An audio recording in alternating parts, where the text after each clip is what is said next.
بسم اللہ الرحمن الرحیم۔ کل ہم نے ایک ویڈیو مزاج سے متعلق بنا کر ڈاؤن لوڈ کی تھی، یوٹیوب پر بھی اور فیس بک پر بھی۔ شاید مجھے لگتا ہے کہ زیادہ تر لوگوں کو سمجھ میں نہیں آئی ہوگی، اور آپ لوگ سوچ رہے ہوں گے کہ میں کیوں اتنا مزاج کے پیچھے پڑا ہوں۔ دوستو، آپ کو یہ نہیں پتہ کہ مزاج کی معلومات سے آپ کو کیا فائدہ ہونے والا ہے۔ مزاج کی معلومات سے آپ کو یہ فائدہ ہوگا کہ کوئی بھی مریض اگر آپ کے پاس آتا ہے تو آپ کو اس سے کچھ بھی پوچھنے کی ضرورت نہیں پڑے گی۔ زیادہ تر چیزوں کو آپ خالی اس کا چہرہ، اس کے لفظ اور اس کے رکامت، اس کا جسم دیکھ کر ہی آپ زیادہ تر اس کے اندر ہونے والی بیماریوں کو سمجھ جائیں گے۔ اور جب آپ نے مریض کا مزاج سمجھ لیا تو آپ کو مرض کو تشخیص کرنے میں زیادہ بھی دقت نہیں آئے گی۔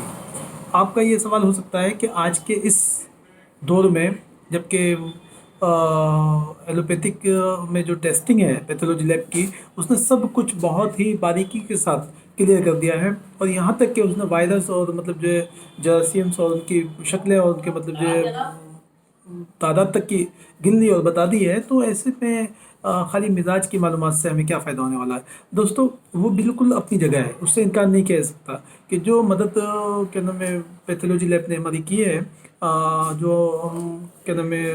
مائکروسکوپ یا الیکٹرک مائکروسکوپ کے ذریعے سے جن چیزوں کو دیکھنے اور سمجھنے کی کوشش کر رہے ہیں، وہ بالکل اپنی جگہ ہے۔ لیکن اس کے باوجود بھی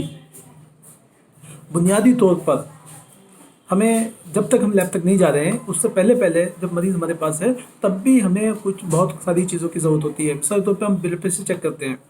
اس کے لیے ایک مشین ہے، اور لیکن بلڈ پریشر چیک کرنے کے بعد ہمیں سارا کچھ اس کے شریر کا نہیں پتہ لگ جاتا۔ ایسے ہم اس کا بخار چیک کرتے ہیں، ہمارے پاس تھرمومیٹر موجود ہوتا ہے، لیکن اس کے باوجود بھی ہم سب کچھ اس کے جسم کے بارے میں نہیں پتہ لگتا۔ لیکن اگر ہمیں مزاج کا پتہ لگ جائے تو ہمیں بہت کچھ مریض کا پتہ لگ جاتا ہے۔ ایک تو بات ہو گئی ہے۔ دوسری بات، مزاج سے جاننے کے بعد ہمیں فائدہ یہ ہوگا کہ ہمیں دوائیاں دینے میں بہت آسانی ہو جاتی ہے، کیونکہ جب ہمیں یہ پتہ لگ جاتا ہے کہ مزاج جو ہے تو گرم ہوگا یا ٹھنڈا ہوگا، یا خشک ہوگا یا تر ہوگا، کوئی بھی شریر۔ تو جب اگر وہ گرم ہے تو ہم نے ٹھنڈا کرنا ہے، ٹھنڈا ہے تو ہم نے اس کو مطلب جو ہے گرم کرنا ہے، خشک ہے تو تر کرنا ہے، تر ہے تو خشک کرنا، بس اس طرح سے ایک دوسرے کی ضد میں علاج کرنا ہے۔ تو جس طرح سے ایلوپیتھک کو ہم دیکھتے ہیں، ہم لوگ نیچروپیتھک کو، یونانی کو، آیورویدک کو بھی ایلوپیتھک ہی نظریے کے انداز کی بنیاد پر سمجھنے کی کوشش کر رہے ہیں، جو غلط ہے، کیونکہ سبھی ایک ہی دوائی سارے لوگوں کے لیے سود بند یا مفید نہیں ہو سکتی، کیونکہ جو شریر گرم ہے قدرتی طور پر، اس کو ہمیں تسکین دینے کے لیے، تبرید دینے کے لیے دوائیوں کی ایسی ضرورت ہے جو تبرید اور کیا نام ہے تسکین کی متحمل ہے۔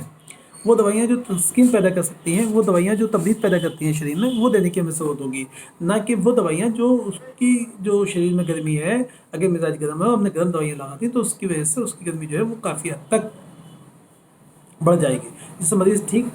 ہونے کے بجائے اور زیادہ بیمار ہو جائے گا، جو نقصان ہو سکتا ہے شریر کے اندر۔ اس لیے ہمیں مزاج سمجھنے کی ضرورت پڑے گی، اس لیے میں مزاج پر زور دے رہا ہوں۔ ایسے ہی اگر ہمیں کوئی مریض ہے اور اس کے جسم کے اندر خشکی ہے، اور ہم نے اس کو گرم اور خشک دوائیاں دے دی تو اس کو اور زیادہ نقصان ہو جائے گا۔ تو ایسی صورت میں ہمیں ایسی دوائیوں کی ضرورت ہوگی جو اس کے اندر تری پیدا کرے۔ تو بھی جن لوگوں کے ہم جب ٹیسٹ وغیرہ کرتے ہیں آج کے ٹائم میں، تو معلوم ہوتا ہے کہ اس کی شریر میں چربی بہت کم ہے، تو اس میں ہمیں ضرورت ہوتی ہے گھی اور روغن اور جو تیل ہے ان کو استعمال کرنے کی، جس کی وجہ سے وہ چربی بنی رہے۔ کچھ شریر میں چربی بہت زیادہ ہو جاتی ہے، تو ایسی صورت میں ہم چربی کو بند کر دیتے ہیں۔ تو یہ ساری چیزوں کو اگر ہم مزاج جانتے ہیں تو اس ساری چیزوں کو تشخیص کرنا ہمارے لیے بہت ہی آسان ہو جاتا ہے۔ اس لیے میں مزاج پر چھوڑ دیتا ہوں لگاتار۔ اور اگر آپ ابھی شروع کی تھوڑی 4-5 دن کی دقت اگر آپ محسوس کر لیتے ہیں اور مزاج کو آسانی کے ساتھ سمجھ لیتے ہیں، تو آپ کے اندر اتنی صلاحیت پیدا ہو جائے گی کہ کسی بھی آدمی کی آپ فوٹو دیکھ کر